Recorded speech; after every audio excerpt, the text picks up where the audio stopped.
ay may hawak na cellphone. Bata matanda, teenager man yan o young people ay may hawak na cellphone. Mahirap man yan o mayaman, may camera man yan o wala.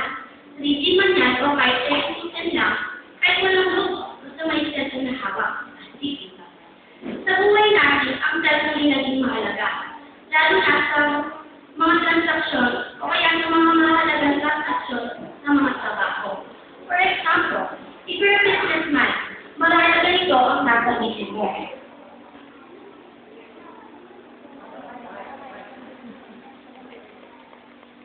The day is so boring. Well, I have to call my client and to follow the viewing. Hello? Hello? Hello? Oo, ikaw. Hello? Hello? Hello? Oh, hello? Yes, I would like to speak to Mr. Robert. Yeah. Oh, Bella, ano ba yan? Please tumama. I would like to speak to Mr. Robert. Please kindly give the phone and I would like to follow up on my delivery. Okay, hello, hello? Yes, is this Mr. Robert? Okay. Hoy, ay ba? Nasaan na ang delivery ko? Bakit until now? Anong oras na? Ay, ano yan? Oh, no. Not again. Pinagsasama natin, alam mo na. Dumating siya. Alam mo, anong oras? Gusto mo ipaalala ka sa'yo? Oh, no. Alas 7. Tinig na ang mata ng kliyente ko. Oo, parang ang balansang kita. Natirig na. Ay, nako. Balikan pa. Nasabi ko siya, minsan lang ha, you know me better than anyone else. Kung gusto mo mag-stay pa sa aking partnership, o kung gusto mo loko ng bayaran sa iyo na aking mga kinuha, yes, madali lang naman ang kausap. Pero maganda ha, tatali lang, natinig ako na maraming peso. Huwag mong gawta ha. Hello ma'am, yes, hello ma'am. Ako yung birthday to you. Kamusta na po kayo? Yes, ma'am, yung delivery. Yes, okay na po kayo ma'am. At life problem. Yes, thank you so much. Ma'am, alam mo, yes, hindi na mo nangyari ito. Alam mo naman, thank you so much ma'am. Thank you, thank you. Hello, ikaw, ano ba ito? Tignan mo, tumatawag na ang kliyente ko. Ano, ayaw ko masira sa kliyente mo ng dahil lang sa'yo. Okay?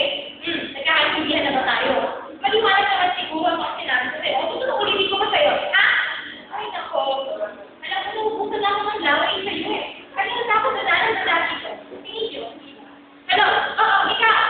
Baba ko ito, nagkakaintindihan tayo. I want the item right now. Not today, not tomorrow, but right now. Okay? Sige, got. Hirap talaga. Hirap talaga kapag may maganda ka sa upo, tapos mayaman ka. Well, mahirap kang kumanap ng money. Well, peso. Kadalasan, kapag ikaw ay nahiya o magtatapat ng matibig, tinatanong ito sa magpagtawa. Marahil ganito ka.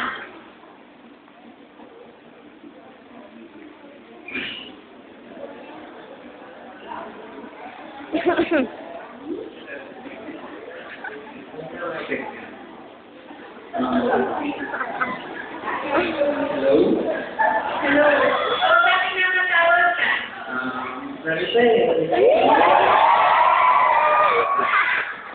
So, talaga, bolero ka talaga. Hindi, matagal na. Asan ka ngayon? Dito ako sa garden namin eh. Naghanap ng bubuyog. Ano ba eh? Pwede na ba sa tawagin din?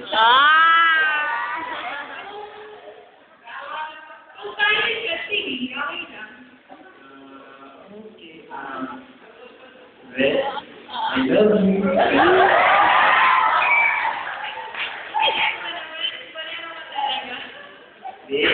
you.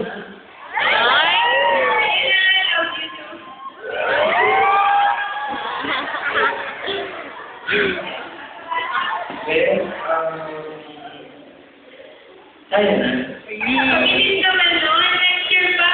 Pambira. Sige na nga. Yan po, paano matigaw ang santo? Ito na namin na iniisip at ginagawa natin. Nagagawa pa rin natin ang community sa asawa, sa magulang, at sa mahal natin sa buhay. Tulad ito na may asawa. Ay, nakalimutan ko nga pala yung test ang asawa. Next ko nga.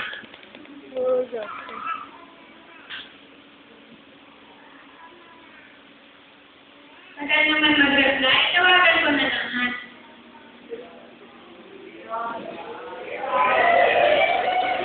Hello, nasaan ka? Kaya pala hindi ka makapag-reply. Okay ka na ba? Daan ka naman sa red ribbon. Pwede mo naman ang kasalubong. Kahit red ribbon di, Black Forest. Kaya, okay po naman. Ingat ka. Love you too.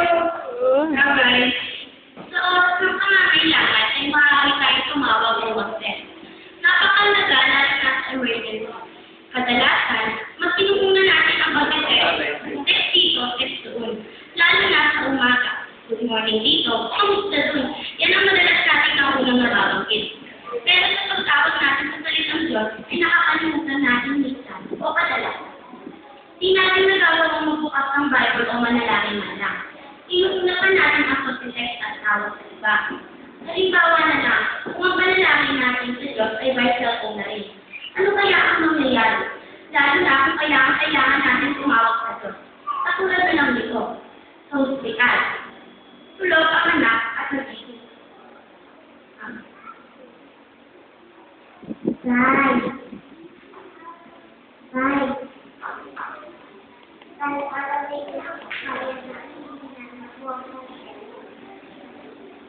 Anak, di ba sabi ko sa'yo ay ako narinig yun?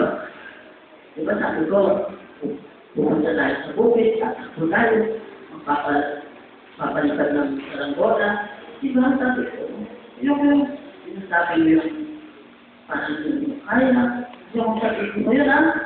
Ha? Sabi yan na, tawag lang ako, ha? Sandali na, ha? Sandali, tumawag ka muna sa phone. Tatawag mo na. Hindi ko makalo.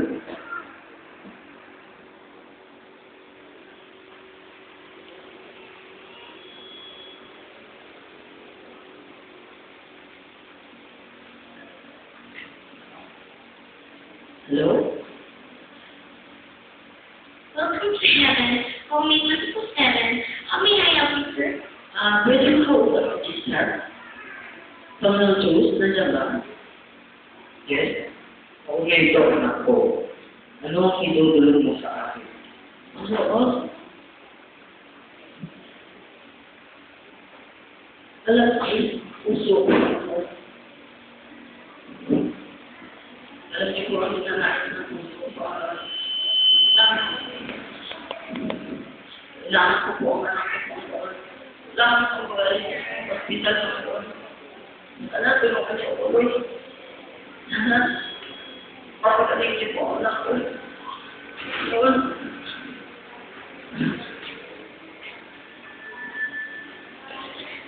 Biglang nawalan ng buhay ang kanyang Anak! Anak! Mer! Napalitan sino!